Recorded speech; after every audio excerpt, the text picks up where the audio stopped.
Kasabay sa mayamang kultura.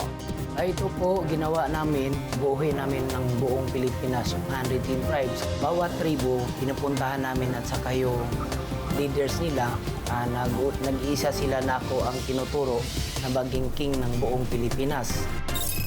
110 tribong pinag-isa. Sa ngayon, complete na yung 110 tribes king. Mayroon na tayong tinawag na additional king, yung auxiliary king, umawak ng bawat area for implementation sa tribes on peace and unity. Ang teritoryo ng King of the Philippine Islands sa Bukidnon ating pasyalan. Ito po si Paring Ray Langit. Ang koronasyon ng 16 na karagdagang hari ating saksihan. Ako naman ang inyong kasangga, JR Langit.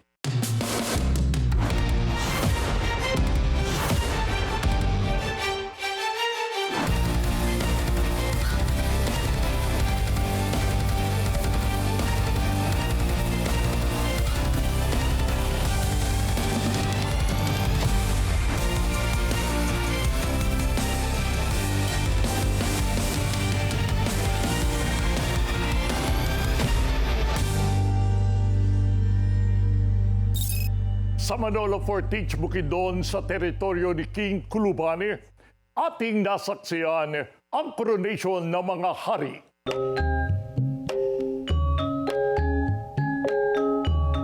Anyo ako sa pagtugod, iilagay ang handa sa kasabutan, pagpahari, gawa.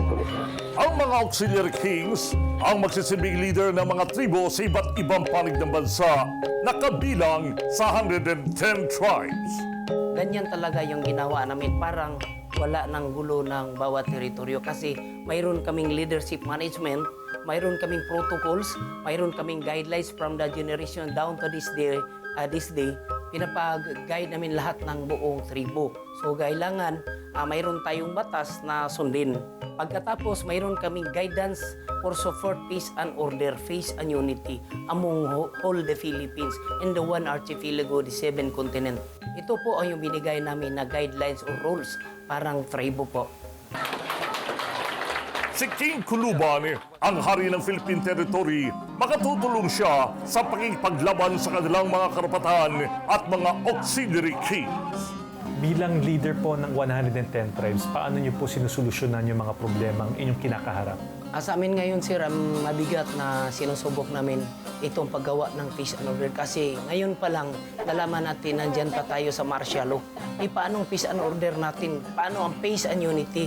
Hindi kami bigyan ng document of free and prior before implementation sa Republic Act 2160 na nagawa sila ng martial law. Hindi nalaman ng tribo, wala silang kinukonsulta sa amin.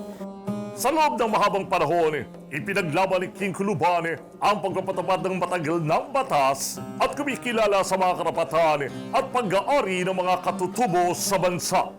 Ang gusto namin po na mag-iisa tayo ng mga leaders, magawa tayo ng APIC between President to President, the IFIS and Republic 7160, the local implementation for local law. Tungkol dyan sa local code.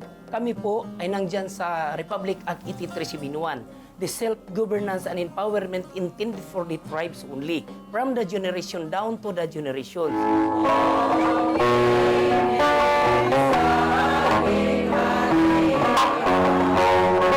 Matapos sa mahabang panahon at paglilibot sa iba't ibang mga tribo sa Pilipinas, nakamit na rin ng 110 tribes ang inahangad na pagkilala.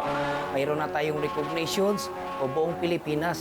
Binigay na namin ang information, ay yung mga document namin sa police at saka yung AEP para malaman nila na establish na itong batas natin na Republic Act 8371 na mayroon na tayong kingship management ng buong Pilipinas. So ngayon, mataas na sir, hindi na yung nandyan sa baba.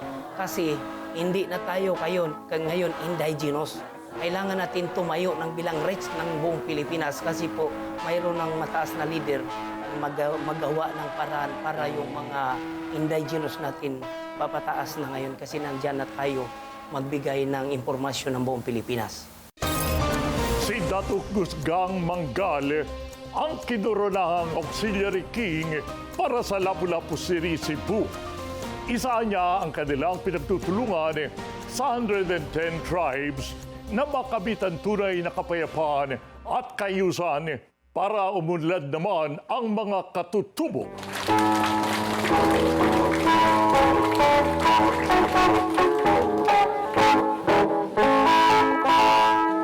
Kay kung magpadayon ang implementation ng political dynasty, daghan sa atong mga matay, wala na kwenta maayo pang puso, kinabasihan pa sa ilang kamatayon. Sana po matupad din ang lahat para ang yung Pilipinas natin maging malinaw na wala ng gulo, mawala na yung mga away-away, mawala na yung mga gutom na nangyari na kumbaga crime din yung hungry, yung mga poverty. Kasi ilang tao lang talaga ang nagpahimulos. Mahirap, lalong nasa mahirap na talaga dahil malayong-malayo na marating nila yung buhay na medyo nasa middle class nang dahil sa corruption nangyari at saka yung drugs talaga ngayon na problema ng Pilipinas natin.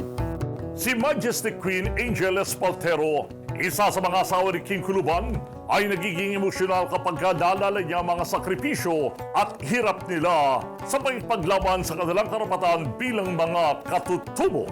Ano yung mensahe mo para kay King Kuluban? Sana magkaroon na ng katuparan ang lahat ng mga sakripisyo namin kasi matagal-tagal na rin panahon na nakipaglaban kami para sa mga tribo. So, naiiyak kasi ako. Sorry, pasensya na kasi nangiisipin yung hirap at saka sakripisyo na pinagdaanan namin.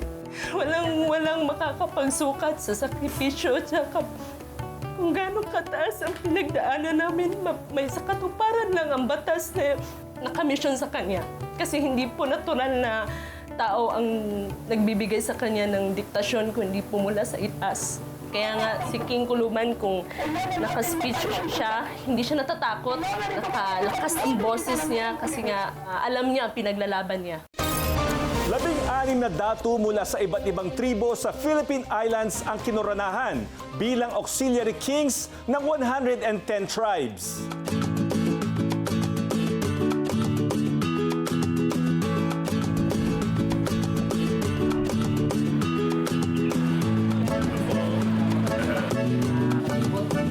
Sa kabila ng makabago ng panahon, hindi nawala sa araw ng koronasyon ang mga ritual at kaugalian ng mga katutubo. Bukal kamay!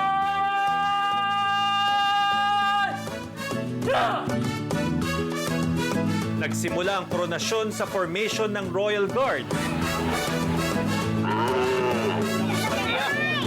Isang baka para sa kada hari ang kinatay upang gamitin ang dugo nito sa pagpirma ng kontrata at ang bawat hari ay kailangan magbigay ng 220 mamiso sa tribal king o babaylon na siyang nanguna sa ritual. Katulad ng mga sinaunang katutubo at royalties, napanatili sa tribo ni King Kuluban ang pagkakaroon ng mga titulo. 42 kami lahat. May 10 majesty, may 7 ladies queen, tapos may 4 ladies queen. Baylang kasi kami. Tapos may flag bearer, administrative, 7 yan sila lahat. 24 ladies. At saka ecclesiastes queen. Isa ako sa mga majesties. Mga prinsipe at prinsesa naman ang mga anak ni King Kuluban na ngayon ay umaabot na sa 21. Bilang isang prinsesa, papaano mo natutulungan ng father mo na si King Kuluban?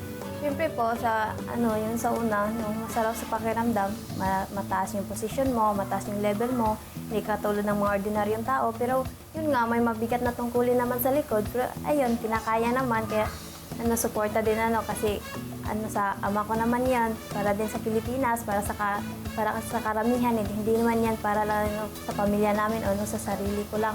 Yung daming may respeto sa'yo, hinihiran ka ng mga tao, iniidolo ka nila. Sarap sa pakiramdam.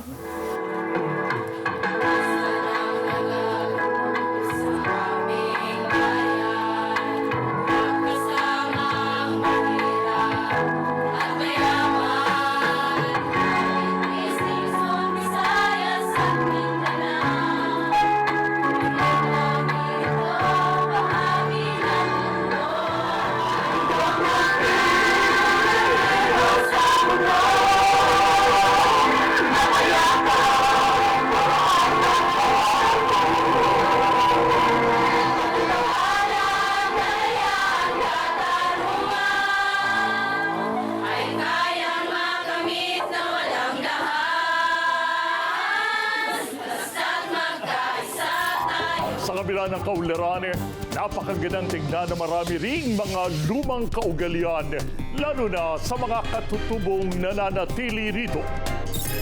Isang magandang kaugalian rin na ikalat ang kapangyarihan upang mas lalo pang magabayan ang iba't ibang tribo na nasa iba't ibang bahagi ng ating bansa. Dahil kapag napagyaman ang kultura at mayroong pagkakaisa, mas madaling abutin ang pangarap na pagbabago.